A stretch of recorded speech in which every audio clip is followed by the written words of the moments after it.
Thank you.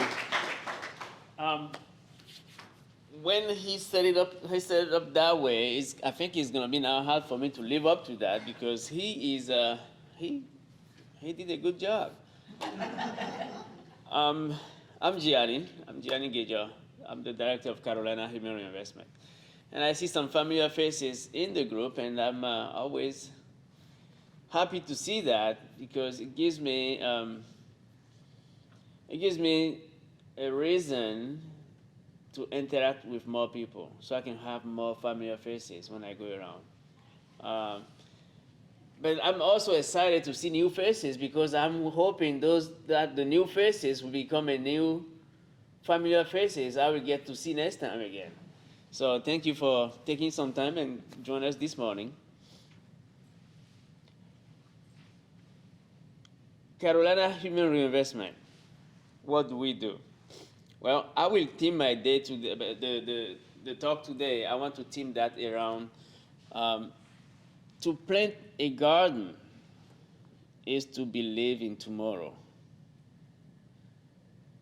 So last night I was thinking about how should I direct my conversation with you today, and that's all I could think about. So how do we plant a garden and still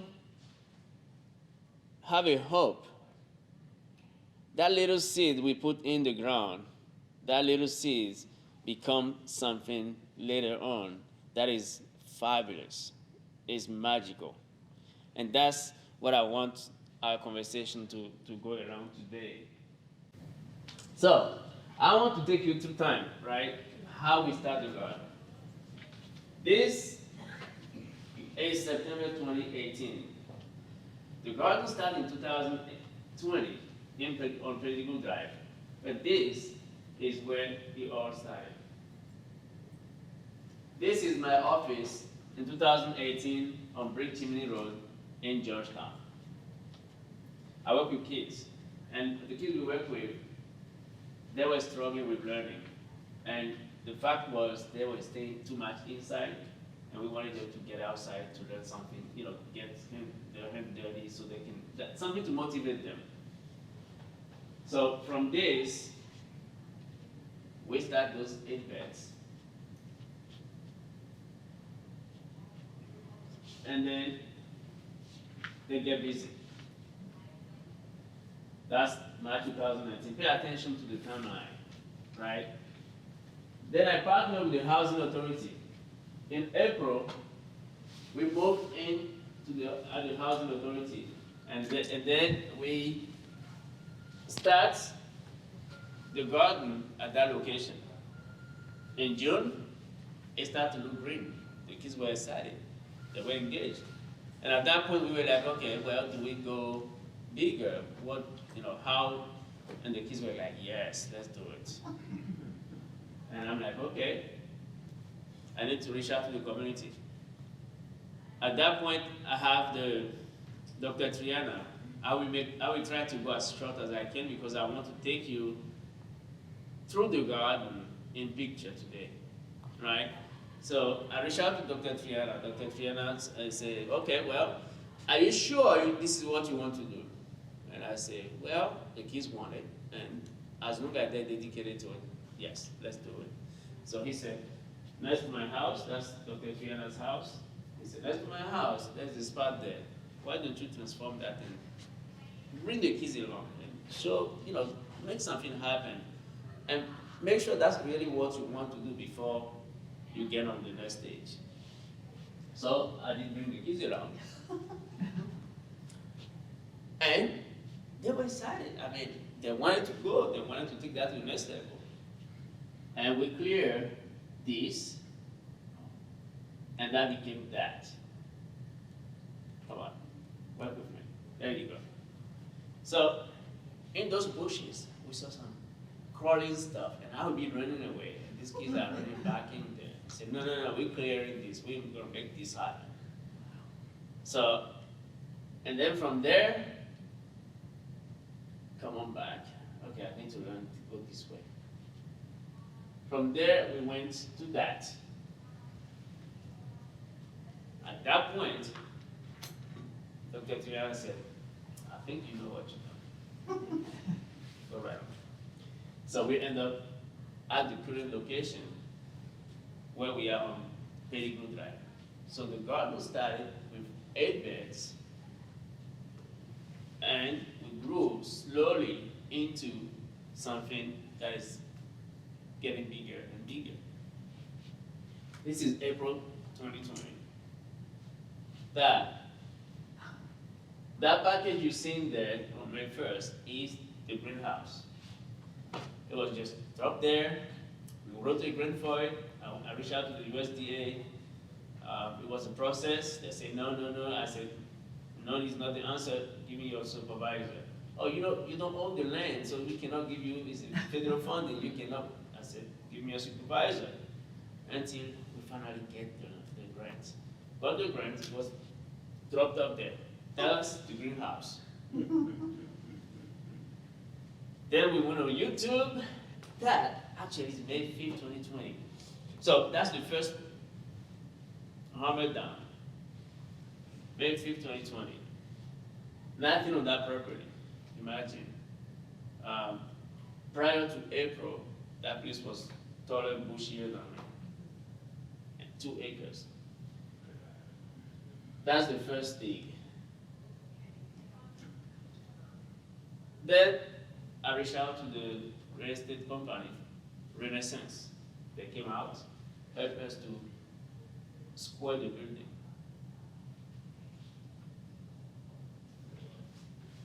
And we started to frame it.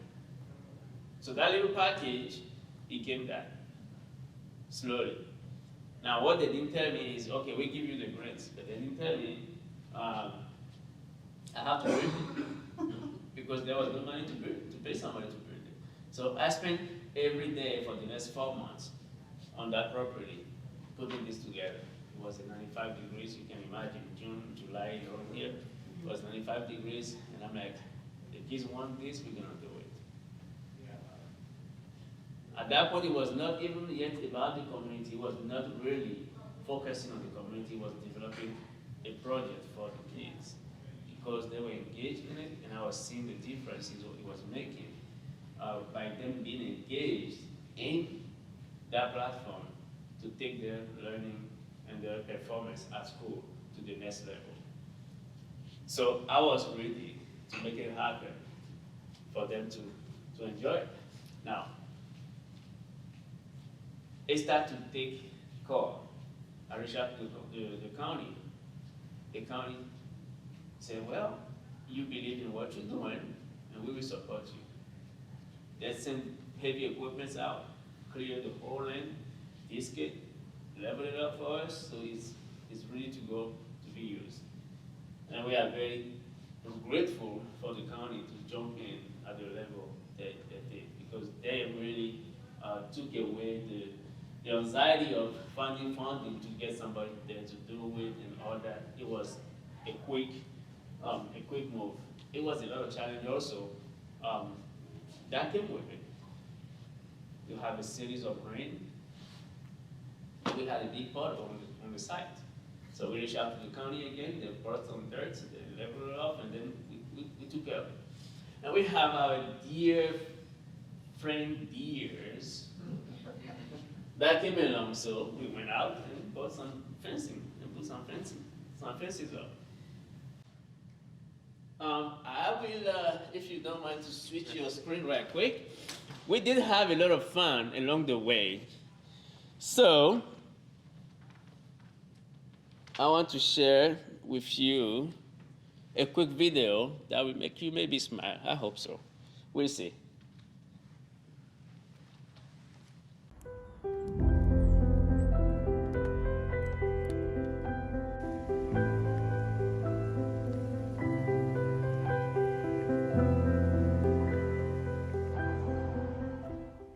Standing guard in the front of our garden is our loyal but very lonely scarecrow Archibald, all day and all night kept company by just a few ornamental cabbages.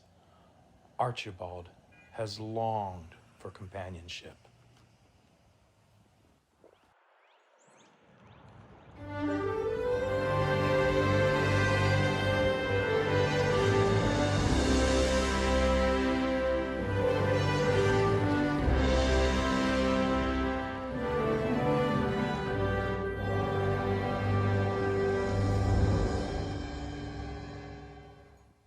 A whirlwind romance had just begun. This unknown and unnamed lady has made Archibald's days complete. Through good times and bad times,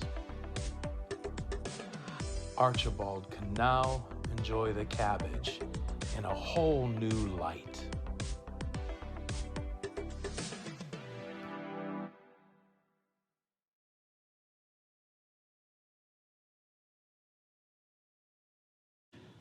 But I thought you would enjoy to see that, so I think I did this right. Thank you.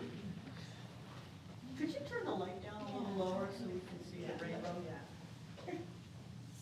So this picture is one of our favorite pictures. You cannot make that up, right? Because somebody has to be there on time, at the right time, to take that picture to look like that. I mean, to catch the rainbow just good enough to cover, and the light, everything was perfect on that picture. And I'm glad Brewster was there that day to take that picture. But this is telling me, whenever I see this picture, it tells me that we're heading to the right direction, right? God is in the mix of it, and we are doing and impacting the right mission, I think.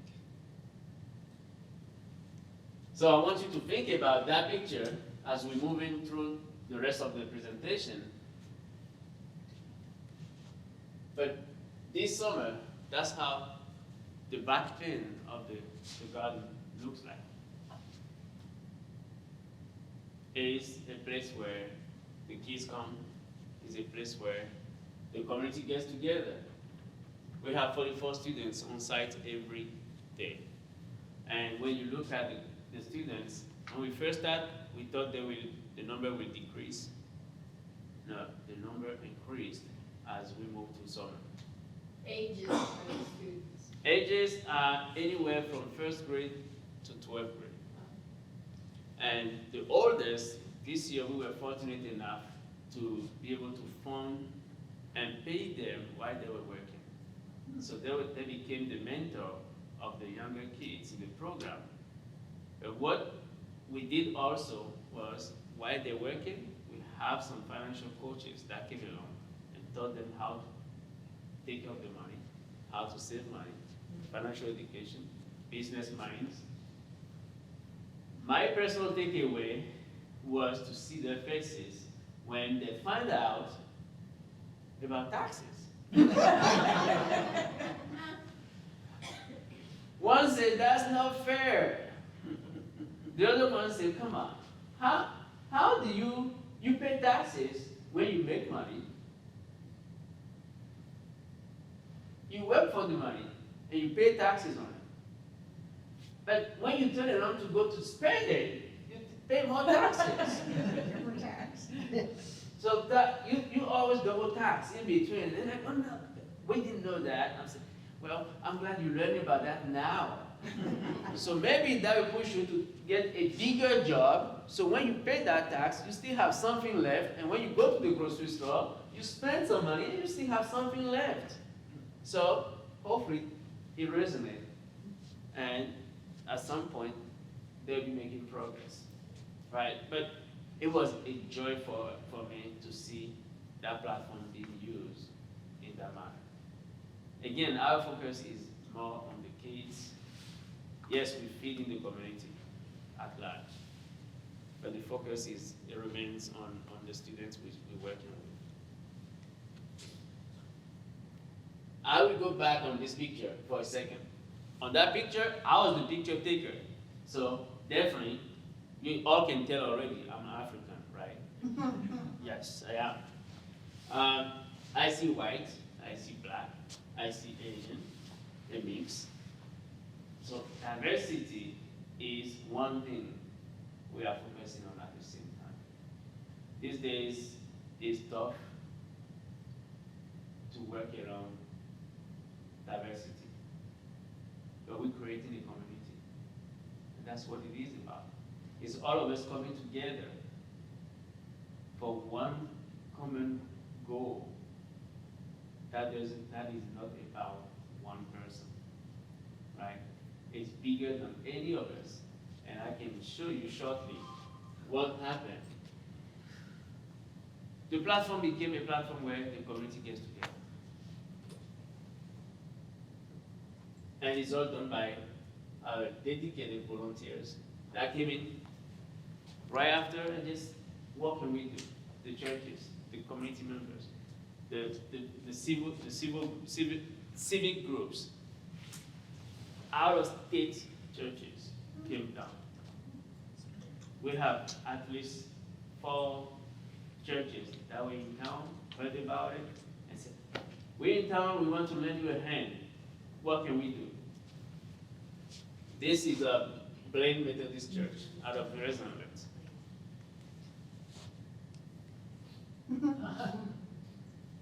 Group of kids that come by is unbelievable what the platform does.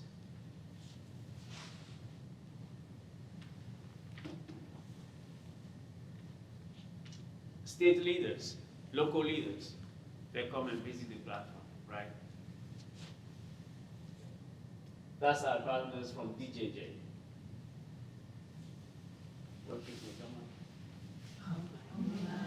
And we get to feed the community, right? Families coming around. This was this week. Leaders from DHEC, the PD region, they came by and learned from the platform. The takeaway is this is something that needs to be in a lot of communities, and we will work to help you to get that in other communities. So, yesterday I have a call from Williamsburg County, and the Boys and Girls Club in Williamsburg County wants to start their own community garden. And guess what? We'll be right there with them to kick it off and see if we can make that happen with them. Saturday, I'm invited to the Choppy area. I have a Mr. Parker there that is trying to engage his community with a garden. We're getting there, help him to kick that off too.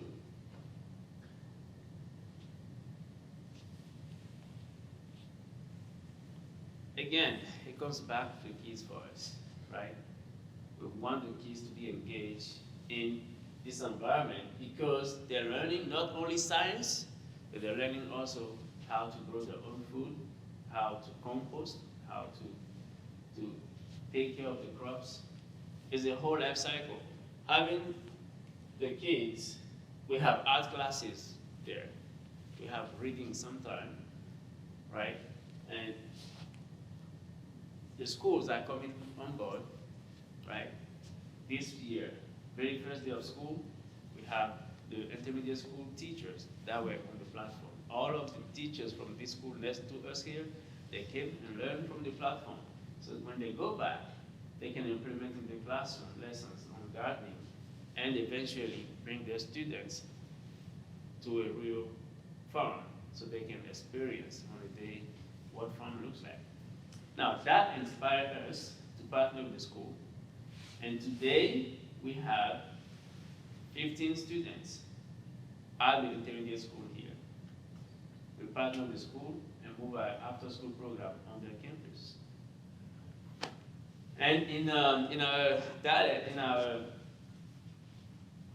culture, we say, if Mahomet cannot go to the mountain goes to Mahomet. Have you ever heard about that? Yes. Oh, so then it's universal. So, when school starts, the kids don't get to see the garden as often as we want them to. Guess what we're doing now? We are taking the garden to the kids. So this year, if you keep watching our Facebook page, in about 2-3 weeks, we are starting the garden at the intermediate school. That is next to us, right here.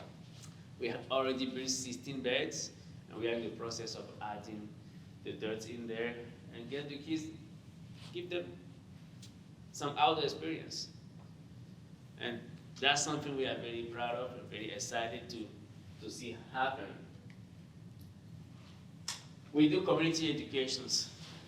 Mr. Butch he did a demonstration on Dutch oven cooking. That was cute. I had it. I couldn't believe he cooked a whole upside down pineapple cake on, I believe it was 12 chocolate pieces. It was unbelievable, tasty and very, very delicious. So we have gathering there, community gathering. That platform becomes where Earth Day is, I think this was April this year. We have close to 500 people downloaded there and just come out and listen to good music and just go, spend some time there. So my question is, what can Georgetown County residents do when they get together? That's the real question. What can they do? What can we do as a community when we get together? And I have the answer for you. And those answers relies on those impact statements. We have worked with more than 100 students in our community. Some of them now have graduated and move on. I didn't put there the teen pregnancy prevention work we did from 2012 to 2017.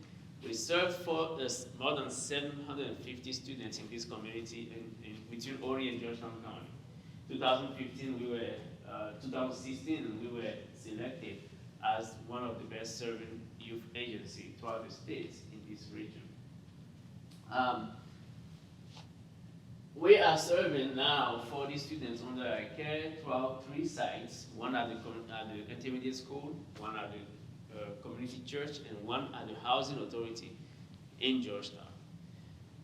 Now, let's talk about garden. So we started with 8 beds. Today we are at 122 beds. And we moved on that property in March 2020, so that means we are in less than 3 years in the process. And we grew from 8 beds to 122 beds. And let's talk about poundage.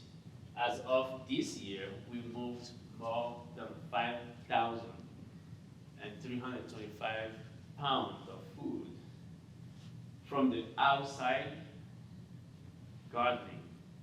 It's all being donated to the community. 5,325 pounds of food have been distributed this year. I'm not talking about 2021 yet. That means people are eating healthy. That means the community needs our help, right? I have the joy to see those crops go and never come back. So I have the faith that it's going to homes and houses where it's being used, and people are taking advantage of the program. Now, inside, you have not visited the garden yet. Raise your hand, let me see. You have not visited the platform yet. Okay. If you have not visited the platform, you definitely want to come and visit. And the reason is, inside of the greenhouse, there's a unique system we have. It's called the hydroponic system. And you know a little bit about that part. The hydroponic system is all grown in water and is unbelievable. From that system, we harvested, within a year and 3 months now, we harvested a little over 6,000 head count of something that went to the community. Either lettuce, bok choy, Swiss chard, kale, 6,000, more than 6,000 head count that were moved into the community.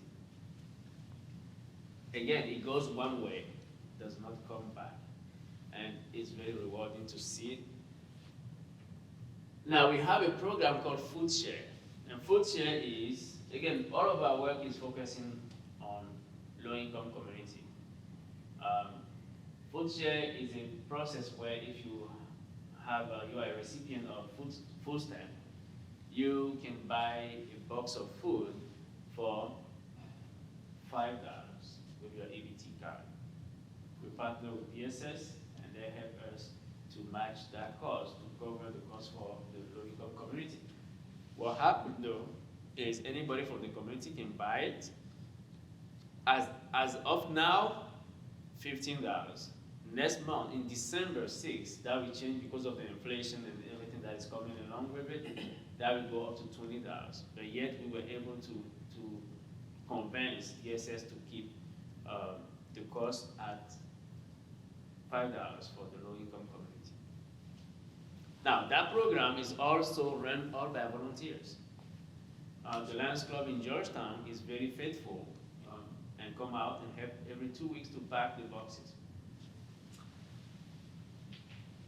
More than 3,200 boxes were distributed to that program. And now we are at more than 90,000 pounds of food moving the community with that program. So it's always exciting for us to share those numbers, because when we come together as a community, we can definitely make a difference. And as small as our agency is, we touch a lot of lives. And Brian always said, he said, community is much more than belongings to something. It's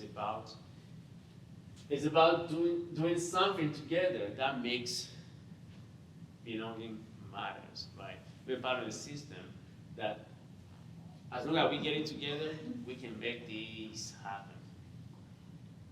That's the hydroponic system players.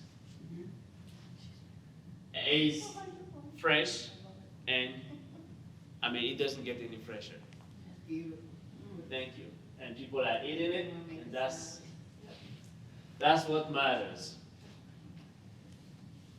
And the kids coming on, they learn, they eat, they have fun. They have fun, and that's what we want to see happen. Come on, help me out. All right? They harvest. Oh, help me. There you are. Look at those faces. I mean, it's priceless. You just have to see one of them pull a carrot, and you will understand why we do what we do. It's priceless, really. Do you eat that thing?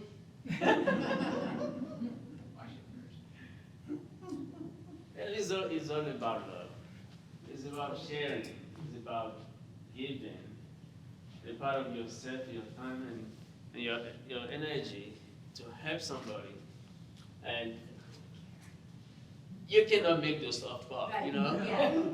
When you pull a carrot and it looks like that, you know, a message is coming down from above and it's telling you, okay, you're moving in the right direction.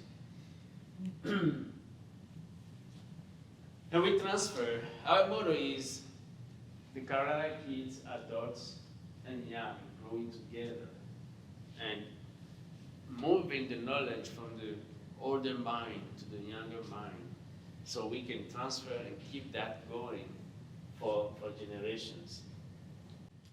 Mr. Turner, I will switch with you for a second, and I want you to watch this video. Some of you might already watch that one time, but just watch it, and then we'll talk about it for a second.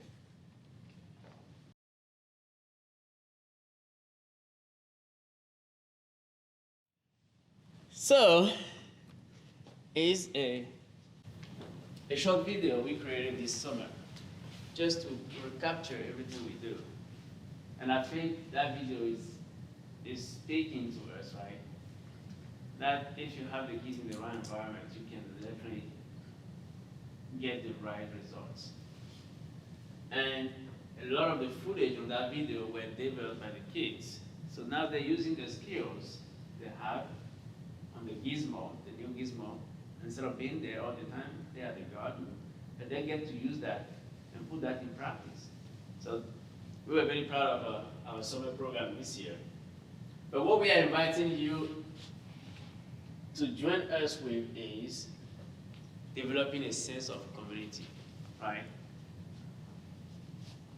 It's a small start, but we develop into something we are hoping that will be way big. But let's do it together. Let's come together and do it.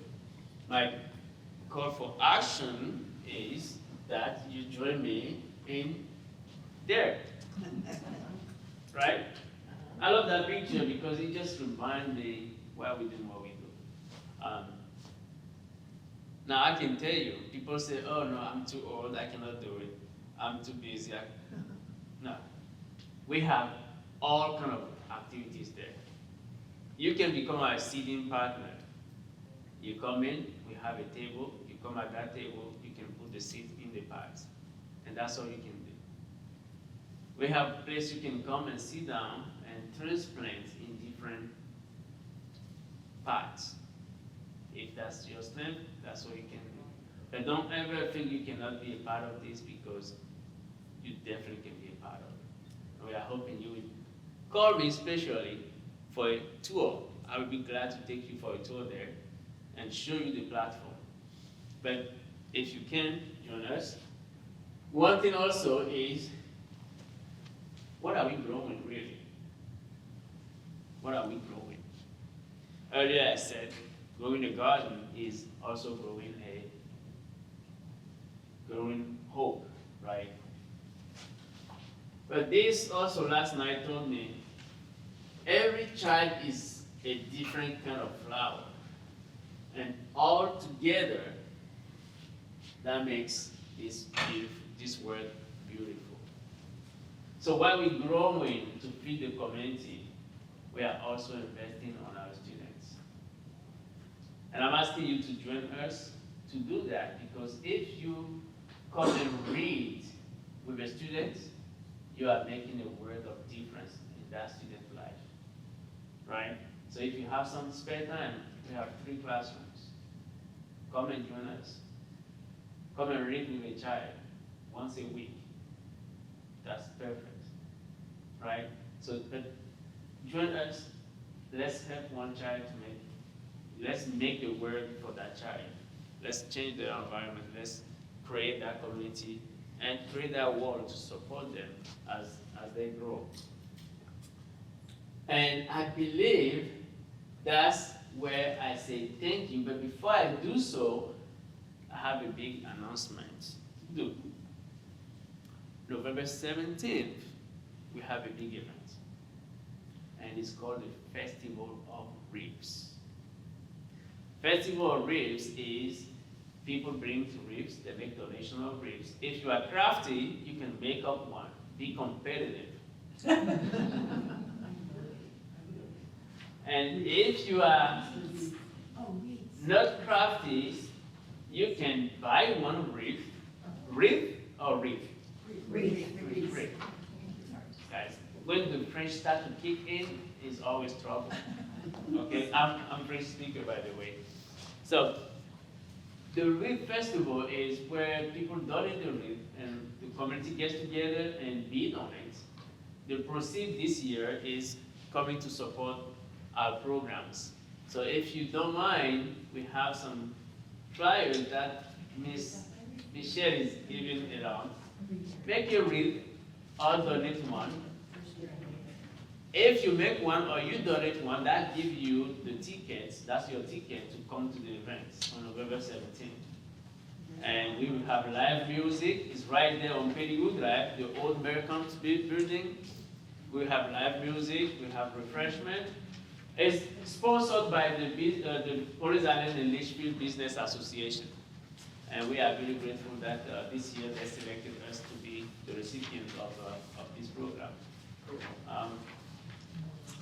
But that's my phone number, that's my contacts. Make one, buy one, give me a call, I'll pick it up from you. And you get to come to the evening events. The tickets at the door that day is $20. If you don't make one, you don't buy one, still come out and support the cause. This is going to be a very fun night. And on that, I want to say thank you for having me this morning. It has been a pleasure for me to be with you.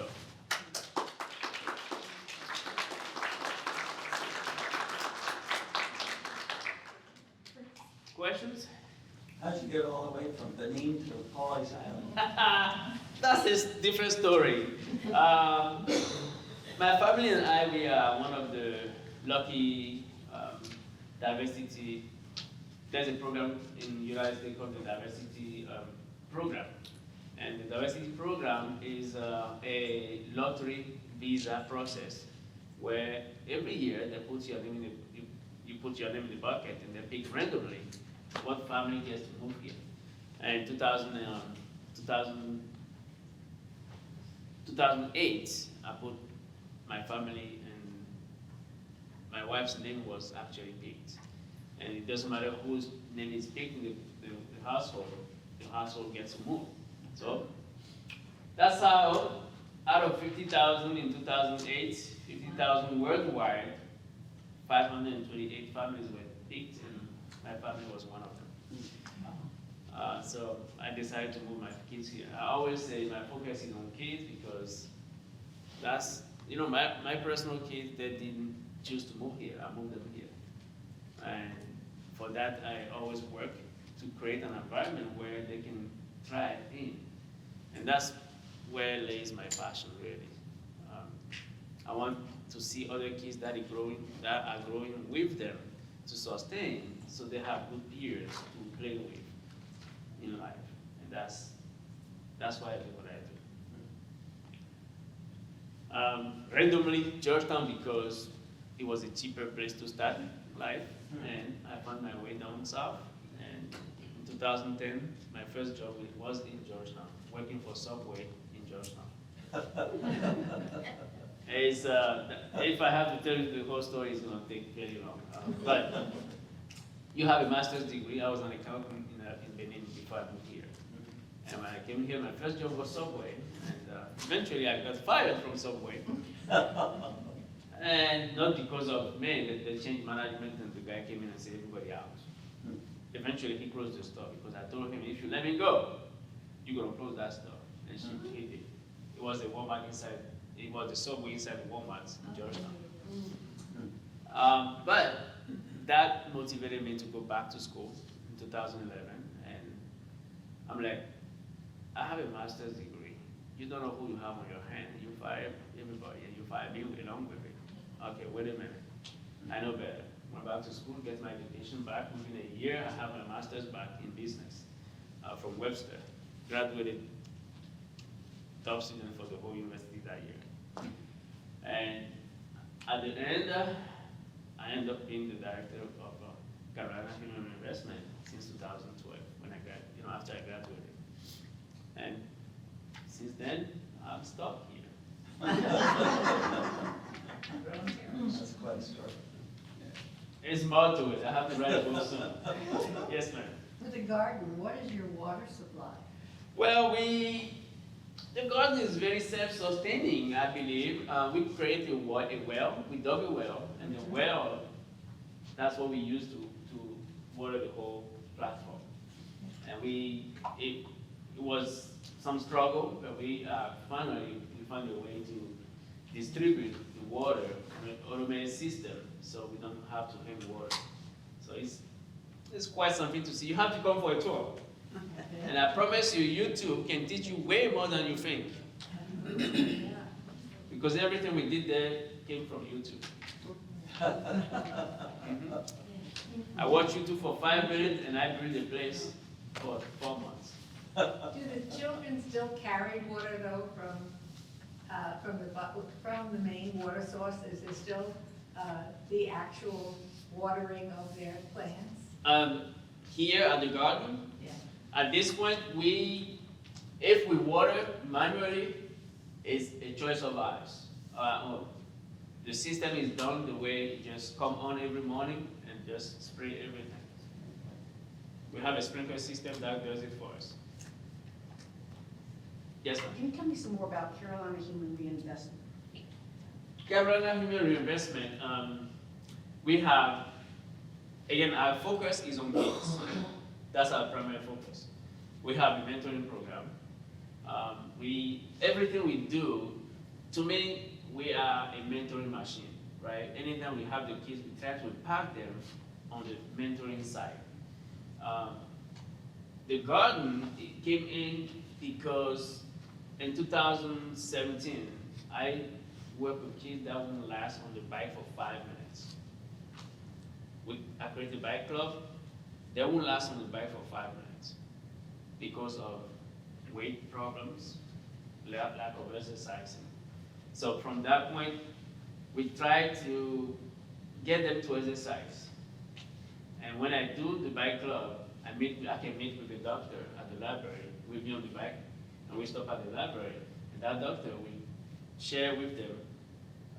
So that's a group mentoring. The doctor will share with them how he got there, his struggles, and what is out there for them. One of our best rides was when we ride with the provost of Georgetown County, and he gave us a tour of the campus on Market Common. At the end, we sat with him, we had lunch. That was a beautiful moment. So everything we do is impacting the kids on the mentoring side. After school, we work with them on the after school, during after school hours. It's creating that environment where they are not on the streets, because those are the most vulnerable time for the kids when the parents are still working between 3 and 5, where they get out there and they are unsupervised. So we try to keep them engaged. We work with them on their homework and then extracurricular activities. Especially this year, we partner with Open Ed, and they're working with us to create the outdoor experience, and that's going to be a new component we are adding to our program. So when they transition from school to us, we work with them first on that portion, outdoor experience activities, before they start the homework and extracurricular activities. Summertime, we have a summer program, and we engage with, we try to keep them also in a very contained environment where they don't have to deal with the stress of life outside when the parents are not there. And we have been very successful with that. Our goal is to start to see some of our kids, to follow them when they go to college, when they grow and go in different kind of career pathway. So our hope is to start to see them taking charge of their lives and making the right decisions moving forward. I don't know if I answer your question. Where did the participants come? All over Georgetown County, or how did they get there? We partner with the school district, and after school, the school district is dropping them off to us. Where is that? In Georgetown County, in Georgetown City, my office is at the Housing Authority, right behind the food line there. So the kids are being dropped off there. At this school here, the intermediate school, the kids, some of our students are already on site. So when school is dismissed, they just transition from their classroom to our room. And the middle school student we have, since it's just next door, they transition back from there and work in the back of the pathway and come back to our location here. And we also are at the community church, the Pawleys Island Community Church. We have a very small group there, but we are working to increase that number. When we transition from the community church to the intermediate school, our younger kids, 1st to 3rd grades, remain on that building. So we are partnering with the school on Waverly Road to refer the student to us. So we have a strong partnership with the school district that is helping us to reach out to the right kids that need the help. And that's the keyword. What is your funding? Where do you get Our funding, most of what we do is based on donations. So I'm wanting to go out and request a donation from the community. But also we partner with Panel Foundation. That is a local foundation here. That is one of our supporters for the last 12 years. We are a partner also with DJJ, Department of Juvenile Justice. they give us some funding to keep the kids safe while they are not in school. So we have different, like South Carolina Association of Economic Development. They are out of Charleston. They were our backup this year to offer jobs for the kids this summer on our platform. So we are developing network to keep everything we're doing afloat. What about the cooperative extension service? The extension service out of Clemson. Yeah. They are a big partner of ours. When we started the garden, they came in and anytime we need a technical assistant, they are our go-to person to make that happen. So the garden has been a huge component of the community. I can stay here and give you 20 different businesses that came through, and churches that came through. The Lions Club, the Pawleys Club. The Pawleys Club comes every last Friday of the month. So it's a very, very much busy site. Yes, ma'am. I know you rely a lot on your community volunteers and really help to bring the community together. Do you ever consider hosting college students from out of state for short-term volunteers? Absolutely, yes, we do. Like I said, we have some out of state. Like yesterday, I have a guy from New York that is in town, and he has been there last year. And as soon as he came back in town, he came in to volunteer at the garden. In my previous life, I helped college students take alternative break trips, so they would be on, they would visit for, say, 4 to 5 days. I would love to meet with you to talk about that, definitely. I would love to do that, definitely. Any other questions for me? You spoke about transportation. Yes. So students that go to a public school in Georgetown Yes. live far away, so the school buses take them. Would the school bus, after school programs, Yes. they're at the school, but if they wanted to go to the garden, is there any transportation that's public? So the kids could get there? We have a bus. Oh. And this summer, our students from Georgetown, we bus them from Georgetown to the garden every single day. Oh. And take them back every day for the 8 weeks. It was very challenging though, because the gas price was high, Yeah. and that was a very expensive cost. But again, for us, it's about the kids. And it kept them off the streets and kept them busy. Yes. So it was worth it for us to make that happen. Any other questions? I just one question. Does somebody monitor the garden at night when no one is around? It's always there. It is. Because I know you're right next to Offer Pause. Yes, we are. Next to there, and I know we've got lights everywhere there, but Yes. I wonder if, It's that unique thing about community when they know you're doing the right thing. Nobody ever go there and bother anything. And the funny thing is, I would love for people to go there and take away some letters when we're not there. Because it tells me that person really needs it, if that happens. If somebody goes there and gets some letters, some tomatoes, and papers, that means that person needs it. I would love for that person to do that, because then I know that person is taken care of, right? But I'm not calling for that. Our distribution channel, we partner with the local food banks in the community, and that's how we move the food in the community. Our St.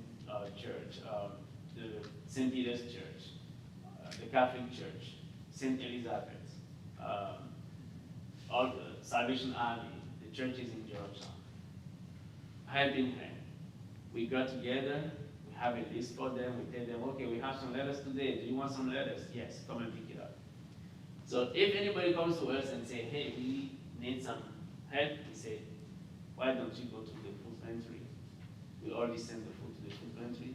That way we don't have to distribute individually on the platform. It requires a lot of manpower, so we just refer them to the food pantries.